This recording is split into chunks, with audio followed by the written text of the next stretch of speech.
California has a relatively new law that reclassifies theft and drug possession as misdemeanors. Yes, you heard that right. Crimes that would have drawn a felony count are now misdemeanors. Passed by California voters on November 5th, 2014, and we fast forward to late 2023, and we see firsthand that California has been plunged into a nightmare scene of homelessness, drug addiction on a scale seen nowhere on the planet, and yes, theft on a scale where the police just don't come. The new law raised the bar on what is considered to be a crime. Personally, if you steal a nickel from me, it's a crime. Stealing up to $950 is okie dokie to get you a misdemeanor charge if you are caught. However, it's a lot tougher to get caught when the police don't bother to come. I feel the frustration they may be encountering on a daily basis. They arrest a criminal, take him to jail or the courthouse, process him, and an hour later he walks out with a citation which he promptly ignores. There just is no reason to answer calls for theft. It's the wild, wild west in California.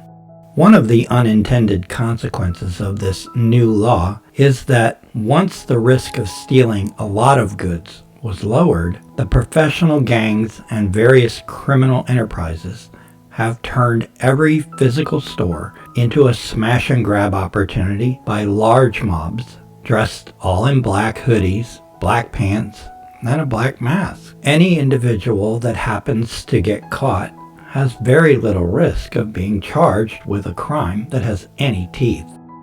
At the root of all of this is the fact that California has an overpopulation of inmates at the prisons. They cost the taxpayers a good deal of money. So in an attempt to deal with this problem, the California government decided to pass a proposition with the blessing of the taxpayers. The theme being, just let the small-time petty thieves go free, and we will save big bucks on the budget for prisons. Well, we see how that worked out. How does something so stupid get past the voters of California? Well, it was sold as a financial solution to the large and ever-growing annual prison costs.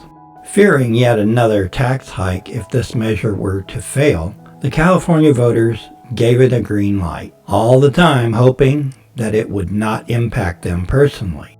Over the few years this law has been in place, we have witnessed a collapse of society and unending pressure on merchants. If you sell merchandise in San Francisco, street people will walk into your establishment and simply walk out with whatever they wanted, and the police never show up. With a limit of $950, it's a waste of resources to come to the scene of the crime. Of course, merchants are instructed by insurance companies to just allow the robbers to pass on through to avoid injuries to the perpetrator or to the store clerk. I can't read the tea leaves, but I can spot a trend when I see it. This, friends, is not going to turn out well. It's a dumpster fire of epic proportions. So here's my prediction. California will realize this boondoggle they have put themselves in has festered far beyond an easy fix. The players have learned an entirely new way of life, free of working and keeping a job. They are not likely to give that up. And even with a newly enhanced attitude by the government, it'll take a generation to unwind. And by the way, the prisons will continue to remain full, rendering the whole Proposition 47 a failure. Channel 5 will keep an eye on this tire fire for you and let you know of any new developments. If you enjoyed this lecture cast, be sure to give us a like and subscribe to this channel. You don't want to miss a single episode.